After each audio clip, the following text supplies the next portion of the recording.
Mira Veyne was handed the first wedding tray by a girl young enough to pity her. The tray was silver, wide as a shield, cold enough to numb her fingers. On it rested the first moon feast plate, polished to catch blackthorn moon hall. Wolf banners, blood, dark velvet, and candles burning for a bride who was not her. At the high table, Ronan Thorne sat in black ceremonial armor. He did not look toward the servant doors. That was the first mercy he denied her. The second was the empty chair beside him. For 10 years, that chair had been promised in law. Mira was his bonded wife, named by emergency right and witnessed by moonstone. But the court called her scentless, and Ronan had let that absence become her sentence. Tonight, the chair wore white roses for Lady Caldris Voss. Celine sat with gloved hands folded, bright in bridal white. Her Luna scent filled the hall: amber, snowberry, winter pine. Perfect, readable, safe.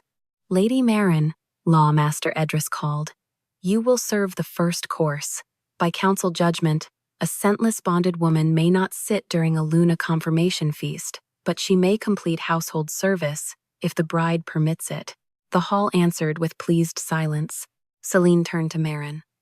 Of course I permit it, she said gently. No woman should be denied a chance to serve the pack in the way she is able. Mira stepped forward. She had chosen the dark gown herself. Dark cloth did not apologize. It showed her steady hands and silver temples. Ronan's gaze found her at the dais. His face did not soften, yet something hard moved in his eyes, like a wolf hearing a trap close. Then Edris spoke again. Place the plate before the bride, not before the alpha. The first moon feast plate belonged before the ruling alpha.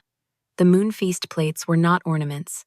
They were old oath records, fired from moonstone and wolf bone ash, made to witness whether a Luna confirmation feast carried theft, coercion, or broken bond law. To place it before Celine first was not tradition. It was a declaration. Mira noticed the second wrong thing then. The plate was cold. Moonfeast silver warmed to honest food and chilled around denial. Her hands had washed these plates for years. She climbed the dais. Celine's pearl-white glove rested beside the empty place where Mira's name should have been written in salt. A tiny seam near the wrist had been resewn with gold thread. Mira had seen that thread before, on old scent cloths locked in the registry chamber. Serve, Lady Mira, Edris said. Ronan's jaw tightened, but he said nothing. Some foolish part of Mira had wondered whether this would finally be too ugly even for Ronan. It was not. Mira lowered the moon feast plate. The instant silver touched the table. Every candle behind the high dais bent sideways. The meat slid from the plate. The salt blackened. A thin ring of white light opened around the rim. Ronan stood. The plate turned. It scraped once against the oak, then spun with a clear metallic cry and faced Caldris Voss. The hall went still. Celine's smile held. An old plate, Celine said softly, still smiling. Handled too long in the wrong kitchen. Remove it before servant contact corrupts the confirmation chain. Mira did not answer her. Across the plate, a golden wolf sigil surfaced beneath the silver, broken into 3 narrow strokes. The same glow pulsed under the seam of Celine's glove. Ronan looked from the plate to Celine's hand, and the control in his face cracked. He had ordered Mira to serve the feast. Now the oldest law in his hall was using her hands to accuse his bride. Lawmaster Edris reached for the plate. This is contamination, he said sharply. The servant touched sacred silver before the bride's blooding. By feast law, the chain cannot be trusted unless the plate is surrendered for inspection. Mira lifted her eyes to him. A plate does not turn for insult, she said. It turns for theft.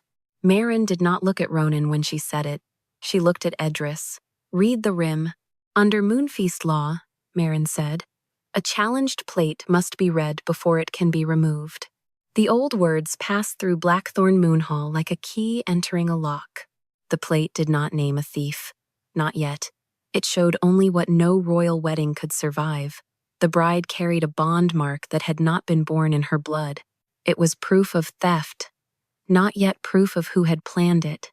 The plates stacked along the sideboards began to wake. Silver-white light slipped beneath their rims. Down the feast tables, untouched plates lifted from linen, tilted upright, and turned toward the high dais. Toward Celine, the false bride rose so carefully that her chair made no sound. Ronan's gaze fixed on the golden mark crawling beneath her glove, bright as stolen fire under silk. Then the first moonfeast plate rose from the table and hovered between the Alpha King, his scentless wife, and the woman wearing the Luna veil. Ronan's hand closed around the edge of the high table. When he spoke, his voice carried to every door. "No one leaves this hall." "Seal the side doors," Ronan said. "No plate leaves the table. No glove leaves that hand." Every plate in the hall turned toward Celine at once, and the doors of Blackthorn Moonhall sealed themselves in moon-white fire. The sealed doors changed the sound of Blackthorn Moonhall. Every whisper seemed to strike the moon-white fire and return sharper. No servant crossed the threshold. Even the guards kept their hands away from their swords. Lawmaster Edris recovered first. "Cover the plates," he ordered. "All of them, linen over silver. No one looks into a challenged record until the confirmation chain is cleansed." 2 attendants moved at once. Ronan's voice stopped them. "Stand back." The attendants froze. Edris turned toward the high table with the careful outrage of a man who had expected obedience. "Majesty," he said, "Moonfeast procedure is clear. A servant handled the bride's first plate before the blooding. The chain is corrupted." Celine lowered her gloved hand beneath her veil. She did it smoothly, as if protecting the court from an ugly misunderstanding. "Then we should halt the feast," she said. "For the dignity of your house, Ronan, let the plates be removed and inspected in private. If Lady Marin has touched registry silver without authority, it would be cruel to expose her further." The words were kind enough to cut. Marin stood at the edge of the dais, holding the empty tray. She did not step closer to Ronan. She did not look at Celine's hidden hand. Her gaze stayed on the rim of the first plate, where moonlit characters had begun to surface like frost. "Under Moonfeast law," Marin said, "a challenged plate must be read before it can be removed." Edris's mouth tightened. "You are not authorized to instruct this court." "I am not instructing the court," Marin said. "I am preserving the record." A few heads turned. Not in loyalty, in fear. Ronan descended 1 step from the high dais. The wolf crown cast a hard shadow over his eyes. "Read the rim, Edris." The lawmaster held still. "Then record your refusal," Ronan said, "in front of every witness you claim to protect." Edris's gaze flicked toward the bridal chair for less than a heartbeat. Marin saw it. Ronan saw it too. A muscle moved along the Alpha King's jaw, but he did not reach for his sword. He did not reach for Marin. He stood where his own law could see him. Edris leaned over the hovering plate without touching it. "First course," he read. "Bride's table. Bond mark present." Celine smiled. "Naturally," Edris continued. "Mark origin. Disputed." The hall tightened around those 2 words. Marin's fingers curled around the tray handle. The old rim script did not speak like prophecy. It recorded like a clerk who could not be bribed. "Read the next line," she said. Edris did not. Ronan stepped close enough to see the rim, though not close enough to touch the plate. His face changed as his eyes found the words. "Transferred through sealed private registry cloth," Ronan said. For the first time, Celine's smile lost its warmth. Only its warmth. "Registry cloths are used in every lawful confirmation," she said. "They carry household scent so the bride may be welcomed by the pack. That is not theft, that is tradition." Marin turned to her then. "A welcome cloth is cut new," she said. "A registry cloth is sealed after first bonding. It is not brought to a second bride." Edris's hand lifted. "Careful, Lady Marin. You imply access to restricted chambers you no longer hold." "I imply nothing," Marin said. "The rim has already done that." The plate brightened. Across its face, the The golden wolf sigil drew itself again, but this time the strokes separated. One remained on Celine's hidden glove, one slid across the plate and formed the outline of folded cloth. The third became a small crescent seal, the mark of the lower registry. A murmur moved through the nobles, low and sharp. Ronan stared at the crescent seal. Meryn knew what he was remembering.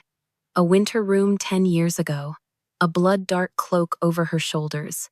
His wounded hand bound to hers. The scent cloth had been pressed between their palms for one breath, then sealed away. He had never asked where it went. Celine lifted her chin. If an old cloth was mishandled, then the fault lies with the registry, not with the bride who obeyed the court's preparation. It was a clean answer. Reasonable, dangerous. Edris seized it.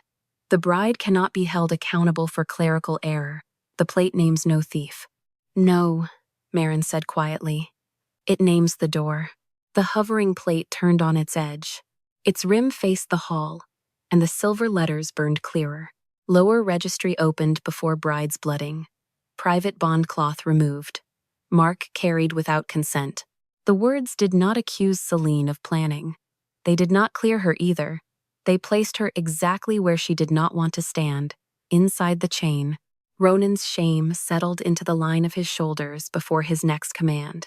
Bring the lower registry key, he said, and bring the keeper who signed it out. Edris went still. Celine's gloved hand closed around the edge of her chair. Meryn finally looked at Ronan. Only once.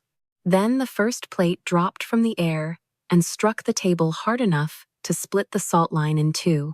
Across the wood, one burning sentence carved itself beneath the bride's untouched cup. First course incomplete. The lower registry key did not come when Ronan ordered it. That delay did more damage than any scream could have done. Blackthorn Moonhall waited beneath the sealed doors and watching plates while a captain sent 2 guards down the east stair. Their boots faded into the stone throat beneath the hall. No servant crossed the threshold. Even the guards stayed still. Lawmaster Edris folded his hands inside his sleeves. Majesty, lower registry records are not opened during a confirmation feast.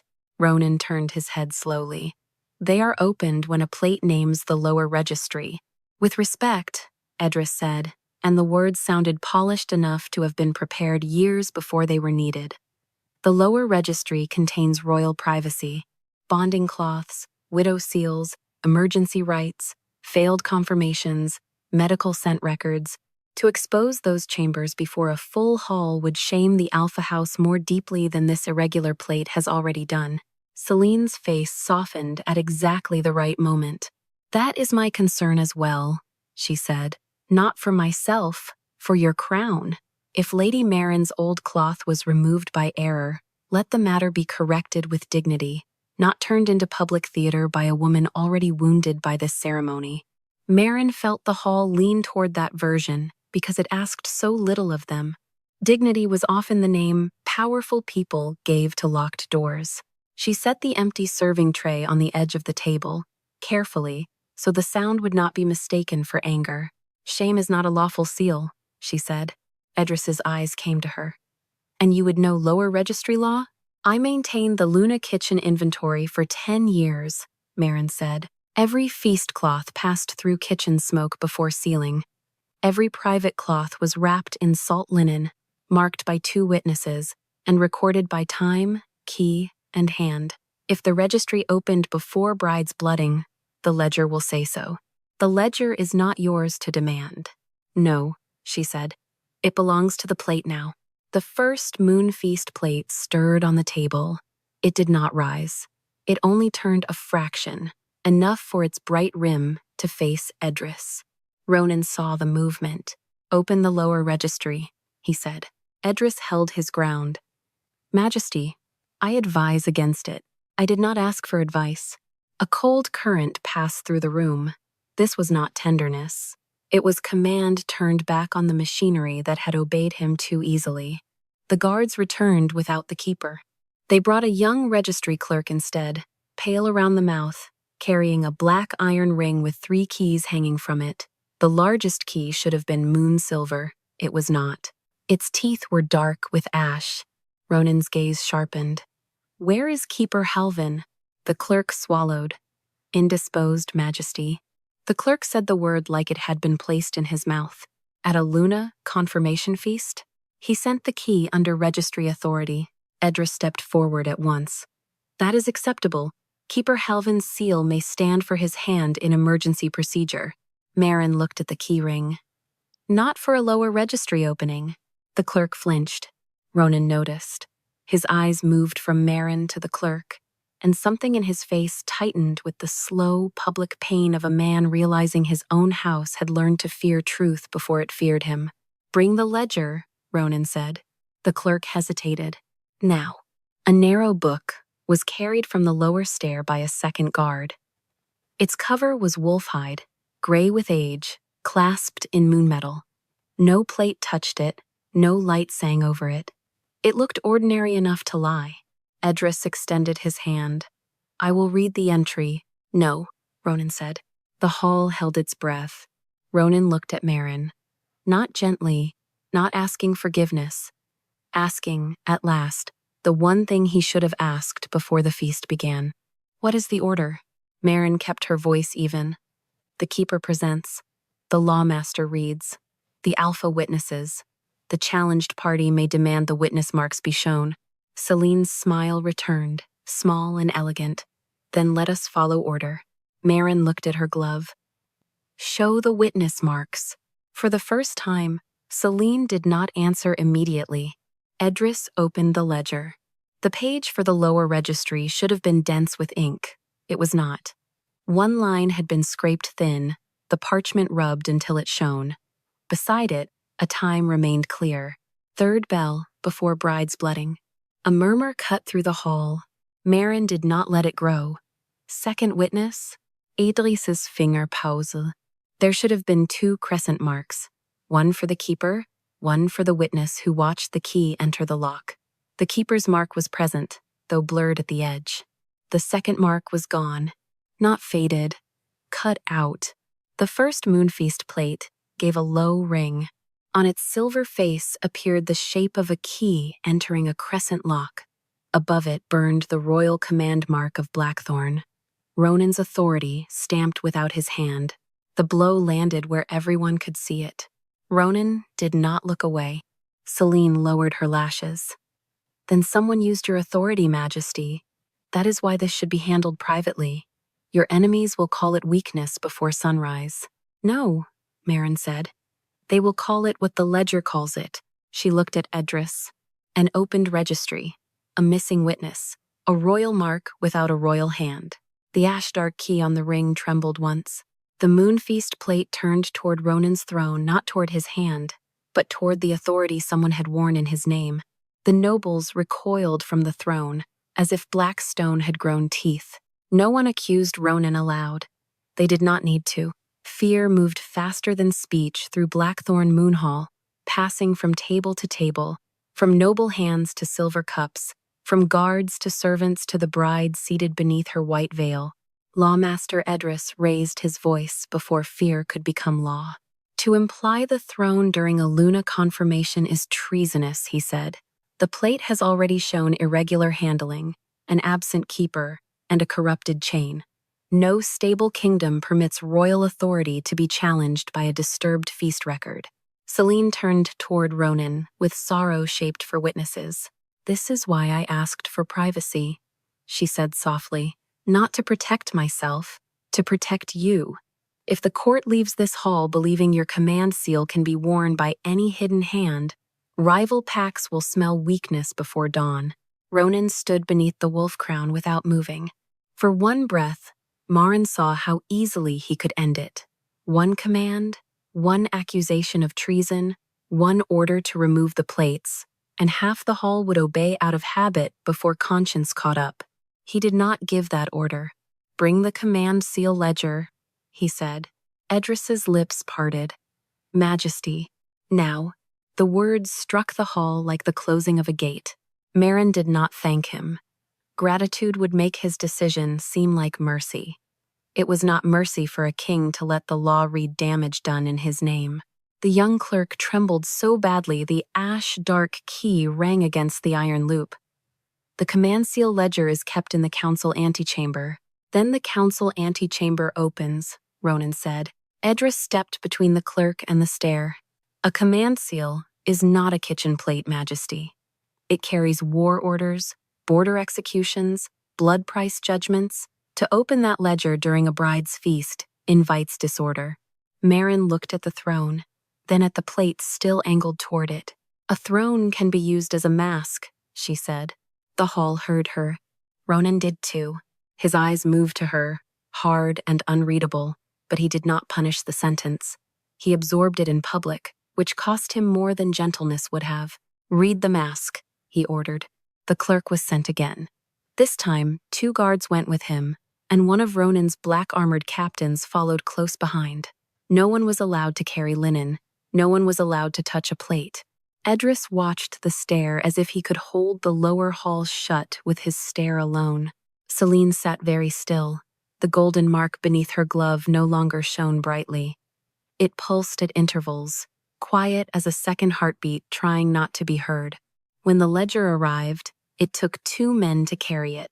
The book was wider than a shield, bound in black hide, and locked with a clasp shaped like a wolf's jaw. Ash dust lay in the hinge. Not much, just enough for Marin to see because she had cleaned silver from smoke for 10 years and knew when ash did not belong. Set it before the plate, she said. Edris turned on her. You do not command royal records. No, Marin said, but ash falls downward. If the hinge carried ash, the book was opened below a fire source, not in the council antechamber. Silence sharpened. The captain looked at Ronan. Ronan nodded once, set it down. The ledger was placed on the high table beside the first moon feast plate. The silver rim rang once, low and clear. The wolf jaw clasp opened by itself. Edris's face went still. Celine smiled faintly. Old books dislike tension. That proves little. It proves the plate has accepted the ledger as related evidence, Marin said. Nothing more. Ronan looked at Edris. Read. The lawmaster turned the heavy pages. His hands were steady. That made him more dangerous, not less. Command seal, he read. Signed out under Alpha Emergency Protection. A harsh murmur moved through the hall. Ronan's expression did not change, but the line of his shoulders did. He had heard the trap. So had Marin. Blood prick? She asked. Edris did not answer. Ronan stepped closer. Read it. Edris's finger moved down the page. Royal mark present. That is not what she asked, Ronan said. The lawmaster's jaw tightened. Blood prick absent. The words landed like a blade laid flat on the table. Every true emergency command seal required 2 signs. The royal mark and 1 drop of the Alpha's blood. The mark could be stamped by office, the blood could not. Marin kept her voice level. Witness line? Edris turned the ledger a fraction, as if light had failed him. The moon feast plate brightened. A scratched line appeared across its silver face, mirroring the page. The witness name had not faded. It had been scraped away, then sealed over with council wax. Celine spoke before anyone else could. Then a council officer misused protection protocol. That is corruption, yes, but it does not prove the bride knew what was done in preparation for her. No, Marin said. It proves the theft wore office before it wore silk. For the first time, Ronan looked at the council tables instead of Celine. One by one, the moon feast plates along that side of the hall tilted not toward a person, but toward the closed council antechamber beyond the western arch. The command seal ledger turned its own page. Beneath the scraped witness line, 1 phrase bled through the wax in silver fire. Returned before dawn through council passage. The western arch opened only after Ronan placed his palm against the wolf jaw seal. No blood answered him. That absence moved through the hall like winter through a cracked wall. The Alpha King's mark could open the council antechamber, but the old seal gave no warmth, no answering pulse, no proof that his hand had touched the record when it mattered. Edris saw the court notice. The antechamber keeps many routes, he said. Council passage does not mean council guilt.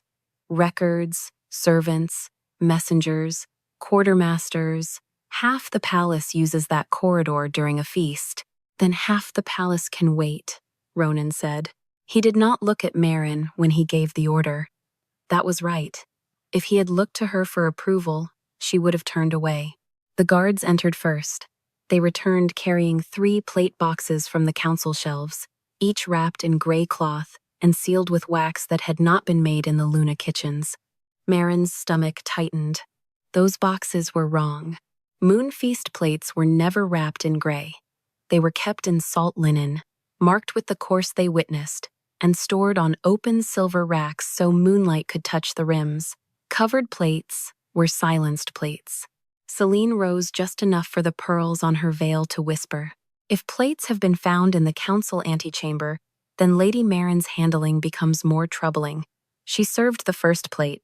She knew the kitchen. She knew the registry rules. She alone has argued procedure before any officer could inspect the evidence. It was beautifully done. Not accusation, arrangement. Marin felt the shape of it close around her.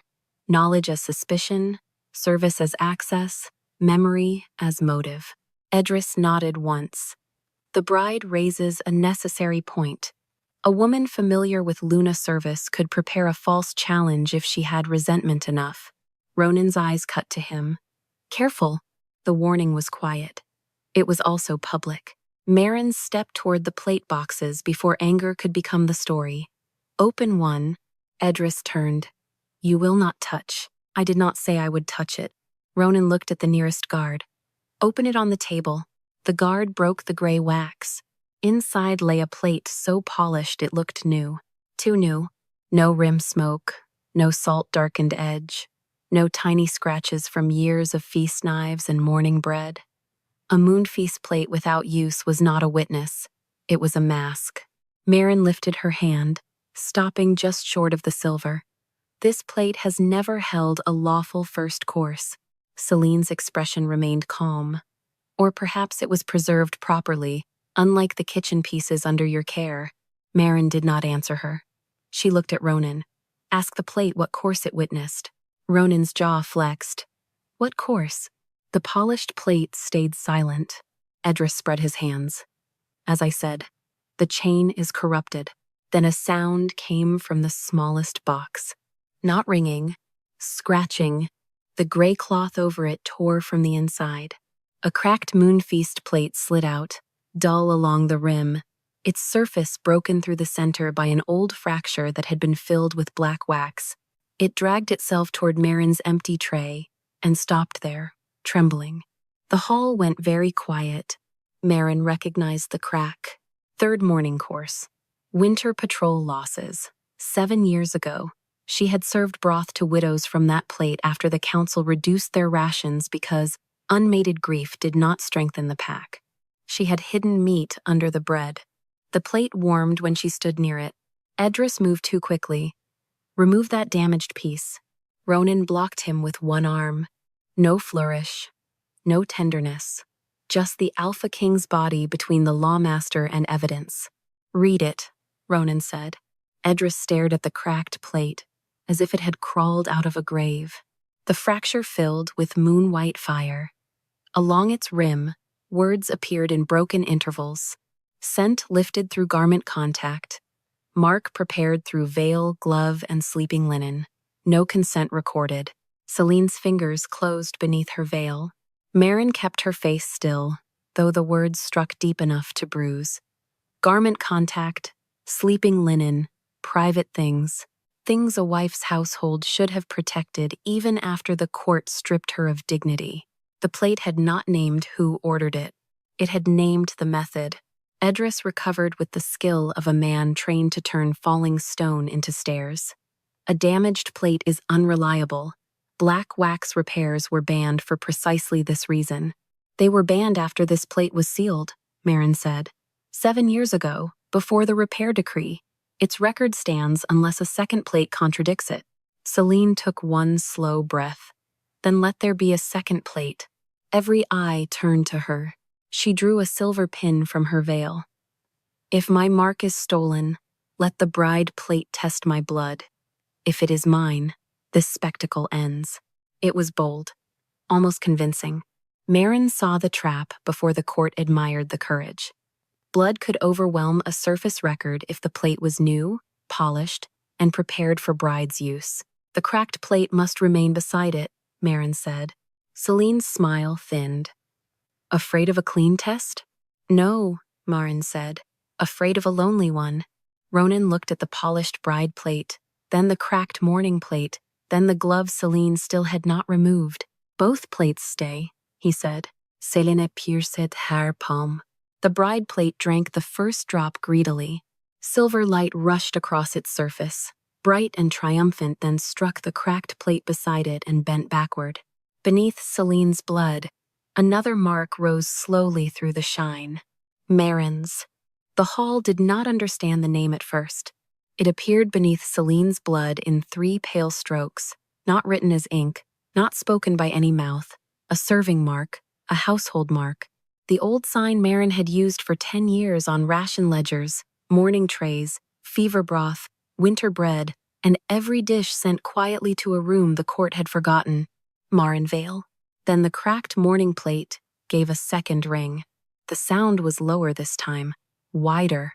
It moved beneath the tables, under the feet of nobles who had spent years eating from plates they never washed and laws they never questioned. Celine pulled her bleeding hand back.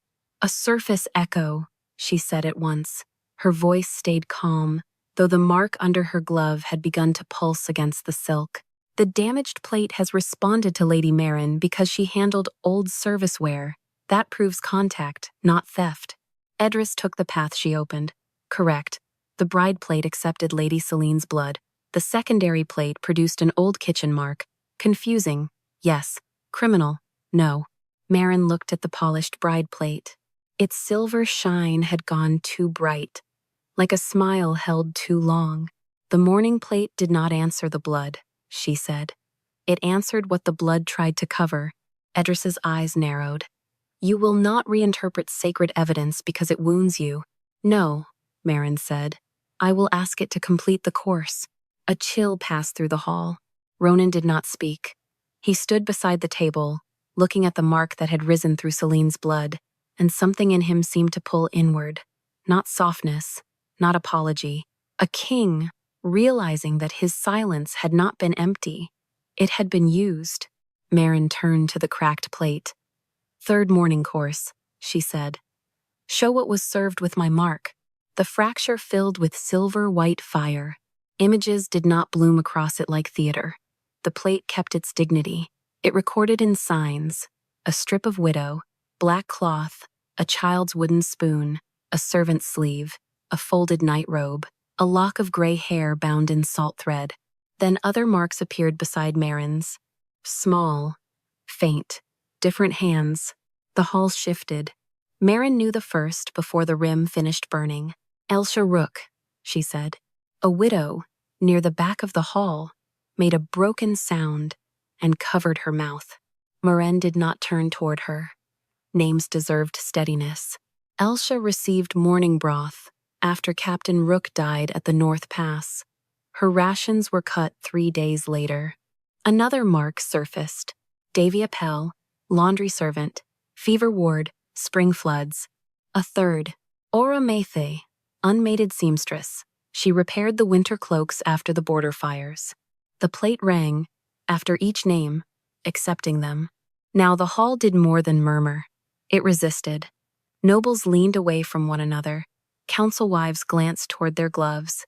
Old men who had laughed at kitchen women stared at the silver, as if it had begun counting debts from their own cupboards. Celine's face remained composed, but she had gone very still. "This is irrelevant to my confirmation," she said. "Those are household service marks. Noble brides are prepared with pack scent, not servant's grief." Marin looked at her. "Then why are servant's grief marks under your blood?" The question cut cleanly because it was not loud. Edris stepped forward. "Enough. This line of reading exceeds the challenge. The first course concerns the bride's mark, not the history of every woman who ever touched a palace plate. The first course concerns whether the bride carried theft, Marin said. The plate is showing what was stolen. Ronan finally moved. He reached for the polished bride plate, then stopped before his fingers touched the rim. He had learned that much. He looked instead at the guards. No one covers the mourning plate. No one removes the bride plate.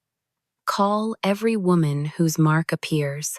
The order struck the court harder than anger would have. Celine turned toward him with perfect sadness. Ronan, think. If every old grievance is dragged into your wedding hall, you will not have a Luna trial. You will have a kingdom tearing itself open for women who may not even understand what their service marks became. Marin heard the insult beneath the silk. Women who may not even understand. As if hunger did not understand the hand that denied bread. As if a widow did not understand when her husband's cloak came back without his body. As if a servant did not understand the difference between duty and being harvested. Ronan heard it too.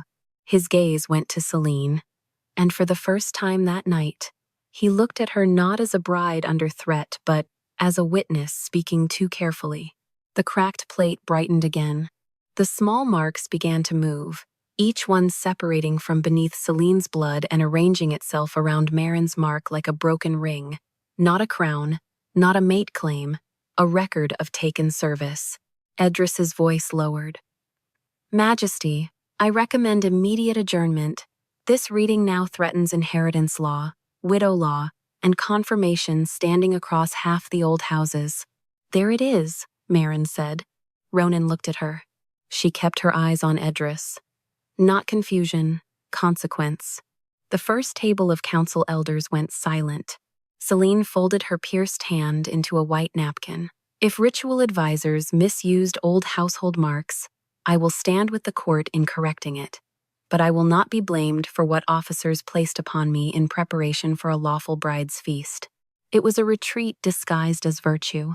The cracked mourning plate did not accept it.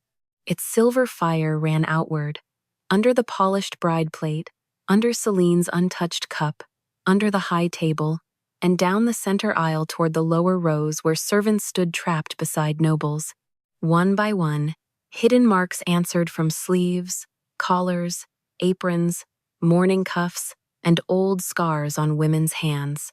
Marin named them as they appeared, not because the plate needed her, because the court had forgotten how. Ronan ordered the names written down, not by the council scribes, by the kitchen clerks. That choice struck the hall harder than a shouted accusation. The council scribes sat with their ink sealed and their faces stiff, hands folded over ledgers that had spent years deciding which women counted. The kitchen clerks came forward from the servant rows with shaking fingers, aprons still smelling faintly of smoke, flour, and fear. Marin watched them take their places beside the high table. She did not smile. A correction made late was still late. Edris understood the danger at once. Majesty, household clerks do not record court standing. Tonight they record what the court failed to keep, Ronan said. The cracked mourning plate warmed at the edge of the table. Beside it, the polished bride plate had lost its clean shine. Celine's blood still lay across its surface, but beneath it the smaller service marks held, patient and undeniable. Celine sat with her wrapped hand resting in her lap. Her veil cast soft shadows over her face, hiding nothing useful. This has become larger than one confirmation, she said. If the court continues, every family here will wonder whether their marriages, widow claims, and heir standings can be dragged into public challenge by old kitchen marks. Several nobles shifted. Marin heard what Celine wanted them to hear. Your house could be next. She let the fear settle before she spoke. Only stolen marks answer, Marin said. If no one took what belonged to an unhonored woman, your house has nothing to fear from a plate. That silence was less pleased than the first one had been. Edris opened the lower registry ledger again, with the expression of a man forced to touch a wound. The challenge began with the bride's mark. It cannot be widened without direct connection to the confirmation order. The first moonfeast plate turned toward him. Its rim brightened. Ronan read before Edris could decide whether silence was safer. Confirmation order attached, Ronan said. Marin felt the room tighten. The plate slid across the table by itself, stopping before the wolf crown's shadow. Silver letters formed along the rim, one careful line at a time. Bonded wife removed from Luna consideration by scent deficiency report. Marin kept still. She had known there had been a report. The court had spoken of it for years in polished fragments. Unreadable, unstable, incomplete. A woman without scent could not hold pack consent. A wife without proof could not become Luna. But she had never seen the record. Ronan had. Or he should have. His face changed as the next line burned clear. Royal order signed. The hall looked at him then. Not at Celine, not at Edris. Him. Ronan did not defend himself. Continue, he said. Edris's voice came out thinner. Witness seals attached. The plate rang once. A clean, cold refusal. Marin looked at the rim. Read what is there, not what should be there. Edris's lips pressed flat. Ronan turned on him. Read it. The lawmaster lowered his eyes to the ledger. Witness seals absent from original filing. The words entered the hall like winter air. A legal removal without witness seals should never have stood. Not for a servant, not for a widow, not for a wife bonded under emergency right. Certainly not for the Alpha King's own household. The moonfeast plate showed the last line itself. Accepted under council urgency. Marin felt something inside her go very quiet. Not surprise. Recognition. There were cruelties that came wearing hatred. Those were easier to name. This one had worn haste, stability, necessity, pack safety. It had sounded reasonable while it took her chair, her title, her legal voice, and finally placed a serving tray in her hands at her husband's replacement feast. Ronan's hand rested on the table near the plate. He did not touch it. I signed the order, he said. The hall stilled. Celine's eyes lifted. Ronan's voice did not soften. I signed it without the witness seals. I accepted council urgency over law. Edris recovered fast. Majesty, the pack faced border pressure. A scentless Luna would have been, do not finish that sentence, Ronan said. The command had teeth. Marin looked at him then, not with gratitude, not with forgiveness, but because the law had finally cut close enough to make him bleed in public. Ronan removed the signet ring from his right hand and placed it beside the plate. By Alpha authority, Marin Vale's servant assignment for this feast is void. Her removal from Luna consideration is suspended pending full moon feast reading. Her standing as bonded wife and first feast witness is restored for the duration of this proceeding. A sharp breath moved through the room. He was not giving her the crown. Good. Marin would have refused it if offered like guilt. She stepped forward. Not only mine, Ronan turned to her. She did not lower her eyes. Every woman whose mark answered the mourning plate receives the same protection until her record is read.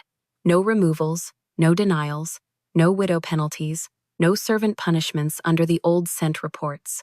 Edris looked appalled. That would freeze half the court's domestic law. Then half the court's domestic law can wait, Marin said. Ronan looked from her. He picked up his signet again. Granted, he said. Council marriage authority is suspended until the plates finish the first course.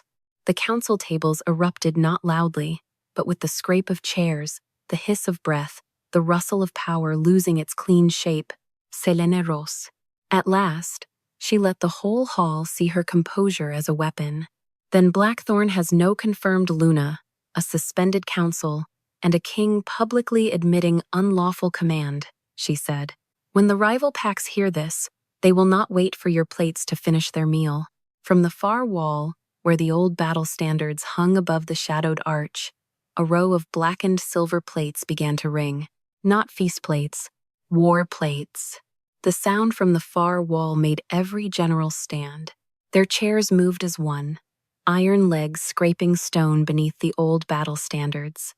The blackened silver plates fixed to the wall had not rung in Ronan's lifetime.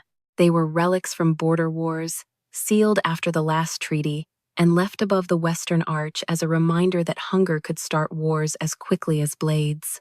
Now each one trembled against its hooks. Celine did not step back from them. That mattered. Marin saw it before she understood it. The false bride was afraid of the feast plates, cautious with the mourning plate, but not surprised by the battle wall. Celine had known some part of the road would lead here. General Call, gray-bearded and broad as an oak door, turned to Ronan. Majesty, military records cannot be read in a wedding hall. Ronan's eyes stayed on the blackened plates. They rang in one. The rival packs have envoys inside our borders, Cale said. If Blackthorn appears unstable tonight, the Thorn River Treaty will fail before dawn. Celine's voice slipped into the opening, calm and grave. This is what I warned. If the confirmation collapses publicly, the Voss alliances collapse with it. The Northmere, Red Hollow, and Ashen Ridge packs accepted peace because they believed Blackthorn would have a scented Luna by sunrise. Marin understood then why the stolen marks had not been enough to make Celine panic. A false Luna was not only a bride, she was a treaty. Edris lifted both hands, palms outward, as if steadying a frightened court. Majesty, I strongly recommend sealing the military record until the feast challenge is resolved. The bride's mark and the war alliances are separate matters. The first blackened plate answered, with a hard ring. Marin looked at its rim. No, she said, they are not. Edris's gaze cut toward her. You are not a war officer. No, Marin said. I counted the rations after they were done signing. The words moved through the lower rows first. Servants knew what noble houses forgot. Every treaty became bread, salt, blankets, medicine, road tolls, widow shares, and funeral portions. Marin stepped toward the western arch.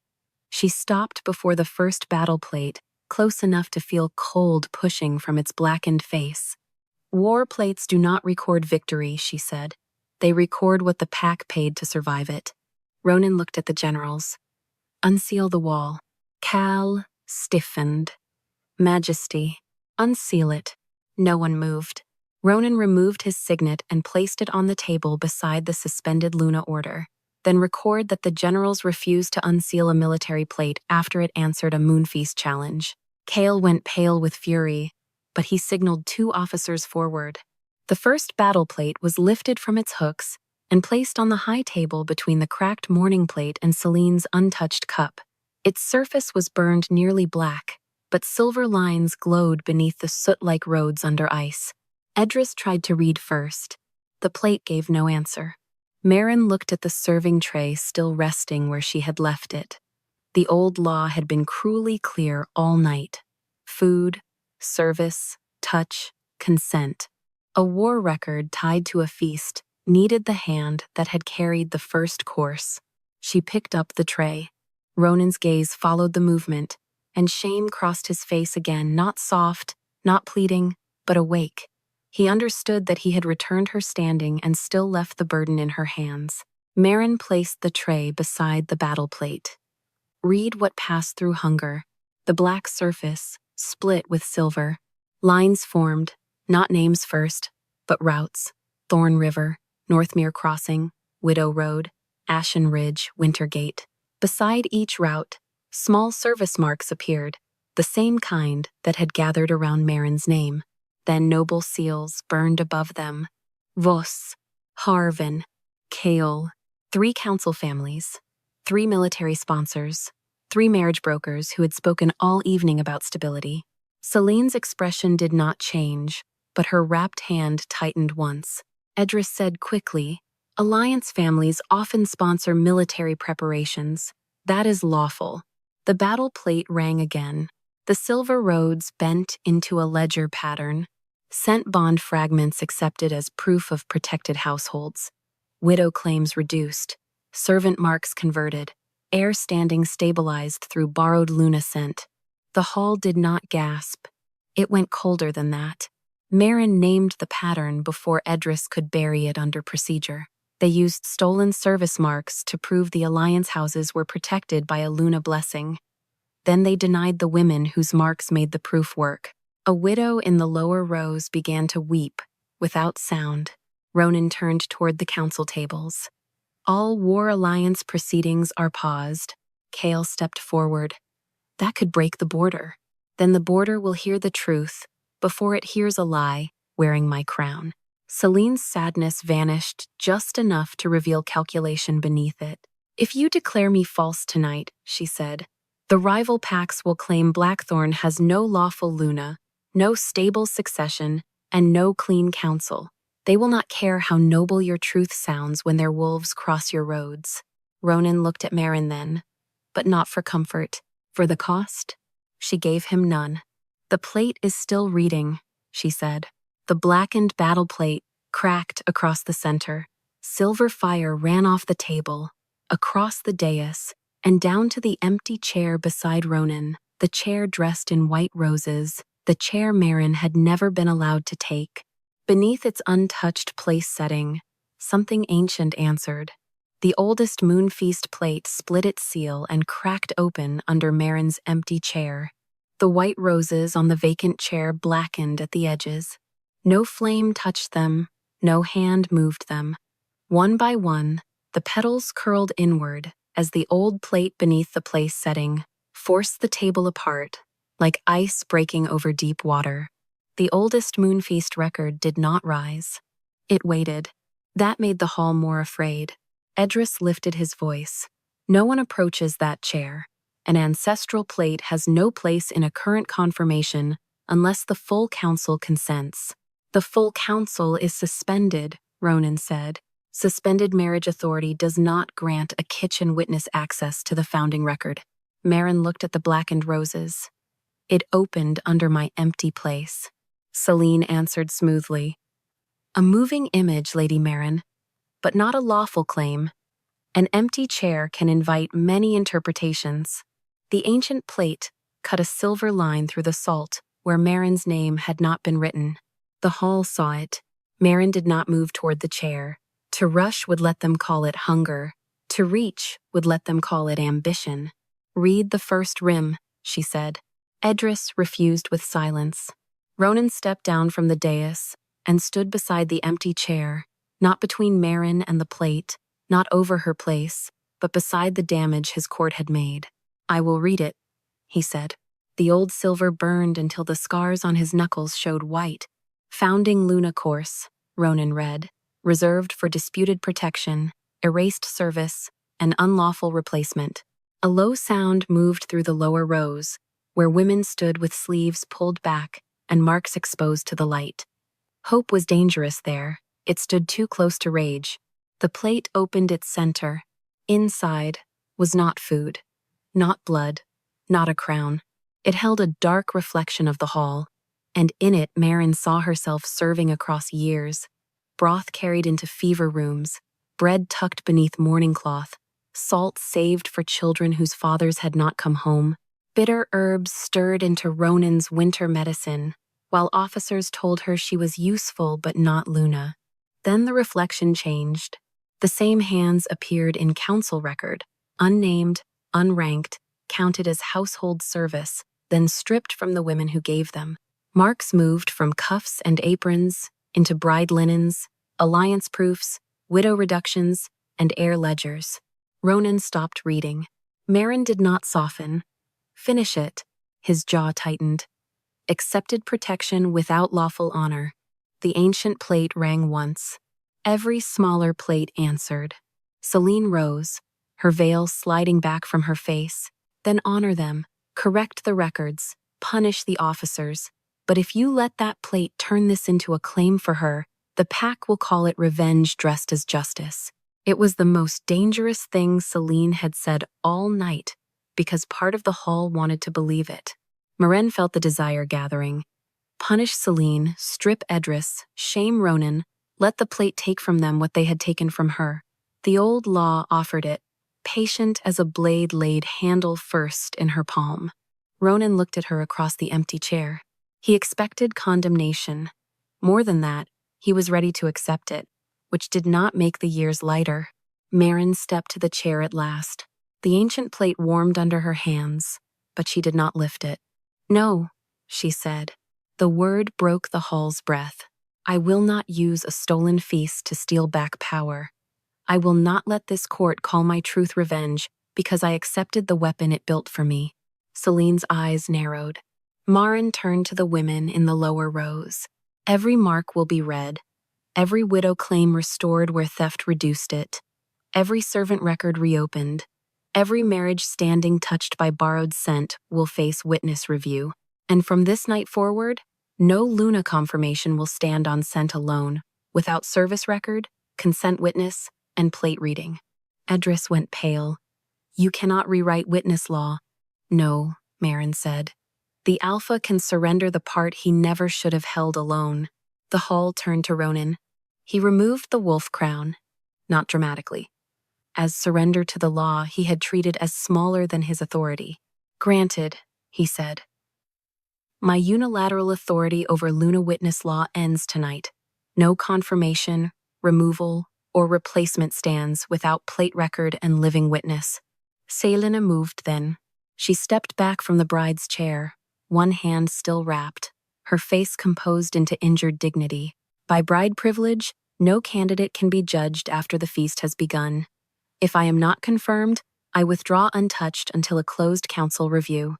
Marin looked at the ancient plate. It gave no crown, no mate claim, only a path. Silver light spilled from its rim, down from the empty chair, past Celine's white hem, and along the tables toward the plain tray Marin had carried at the beginning. Every plate turned edgewise, forming a shining road between the bride's chair and the servant's tray. The silver road did not invite Celine to run. It required her to walk. For the first time that night, the false bride looked at the servant's tray as if it were a blade laid before her feet. The path of plates held between the white bridal chair and Marin's dark gown, each rim turned upward with moon-white fire. Edris found his voice. "Bride privilege allows withdrawal before judgment. Not after a path has formed," Marin said. "A withdrawal path leads to the door. A judgment path leads to the first service." Ronan said, "Read the path." The ancient plate under Marin's empty chair answered before Edris could refuse. Silver lines ran from rim to rim, joining every plate into one record. The polished bride plate showed Celine's blood. Beneath it rose the broken golden bond mark, Marin's sealed registry cloth, and the lower crescent door opened at third bell before bride's blooding. The next plates revealed the missing witness mark, the command seal stamped without Ronan's blood prick, council wax, over a scratched line, and gray cloth around sleeping linen, glove silk, and veil thread. Celine stayed standing, but the court finally saw the labor of her calm. The fixed chin, the still-wrapped hand, the way she did not look at any woman whose mark had answered. "It proves unlawful preparation," she said. "Not my intent." "No," Marin said. "Intent is not the first course." The plates rang once. Marin stepped to the tray she had carried into the hall. "The first course asks who received stolen service." The tray warmed beneath her hand. The plates turned toward Celine. Not with hatred, with the terrible patience of record. Celine's veil loosened. Moon pearls scattered like small white bones. She did not confess. She only gave the court its last clean defense. "I received what the lawmaster and council prepared for a lawful bride. If there is guilt, let it fall on procedure." The plate nearest Edris lit. Along its rim appeared a sequence of official acts: chain corrupted, plate removal requested, private inspection advised, witness mark omitted, council wax accepted. Marin read the pattern before he could dress it.